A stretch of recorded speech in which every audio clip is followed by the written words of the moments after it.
20 years ago, autism was considered a rare disorder. Today, it's risen with an alarming incidence.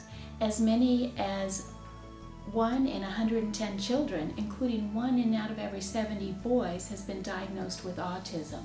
Our schools are getting inundated with all the services that these children need. Many of them are receiving services under things like learning disability or speech language and not really meeting all of their needs to learn to really communicate in a functional manner, to learn to interact in a social manner so they can obtain jobs and socially interact one day. We knew that in the case of our son that he needed something that was very intense, very focused, just top quality all around. And he had been in a home program and had had some success with that. He'd been in public schools, but we had never had what we considered a top intensive program with everybody working during the prime hours of the day in an extremely disciplined, focused approach.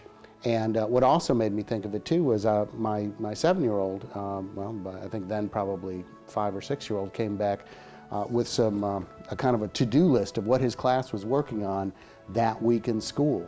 And I just looked at that and saw it was probably a dozen items, and in terms of an IEP would probably have formed an IEP for the year, and yet this is what my typical child was doing in class for a week or two.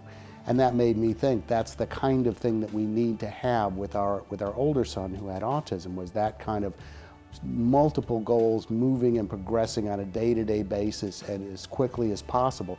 And the only way that you can really do that is to have board-certified behavior analyst who's present on site every day guiding the program.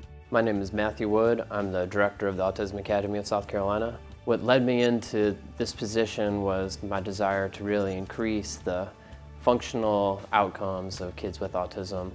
I think the Autism Academy will have broad-reaching impacts beyond just the programs that we run at school. We really hope that we teach children and families how to be more independent and how to increase the general quality of life. I think that we'll be able to provide some educational resources for public schools and other private schools in meeting the needs of kids with autism and reaching out into the community even farther into groups and support networks that work with autism and people with developmental disabilities and provide them not only somewhere to go when they have questions, but somewhere that's also going to provide them answers and less intensive types of programs.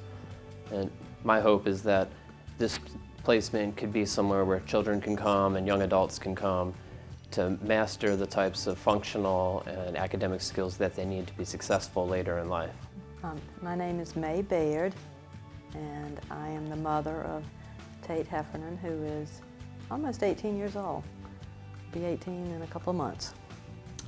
And I am Tate's dad, his biological father, and he's every bit of 18 years old and quite a little athlete in his own right.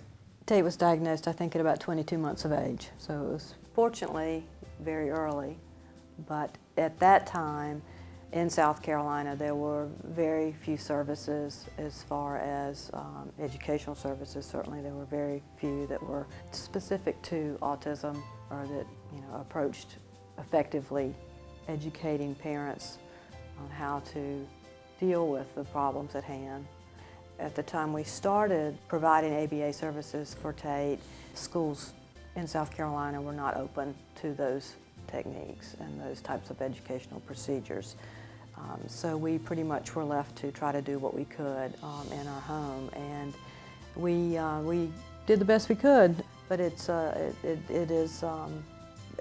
demanding, both personally, financially, other resources. It can be quite a challenge. So, but applied behavior analysis works. It's very effective when done correctly, and it can make a huge difference in a child's life and the family's life. Having him in a program that helps him reach his greatest potential and helps him learn to communicate effectively is a tremendous help for the family at large. I mean, not just for the individual that's being educated, but for everyone in the family. We've been fortunate enough to travel around the country and observe the best autism programs that are out there. We've studied autism centers that have been in operation for more than 30 years. We've learned what those best practices are, and we've brought them back to South Carolina, and we're really excited to be able to offer this kind of intervention for South Carolina students finally. So if you like what you're hearing about today, come on down and help us out. We need all the help we can get. We need manpower, we need financial resources, we need people just to talk about us in the community, to spread awareness about autism generally, and to let people know that we're out there as a resource.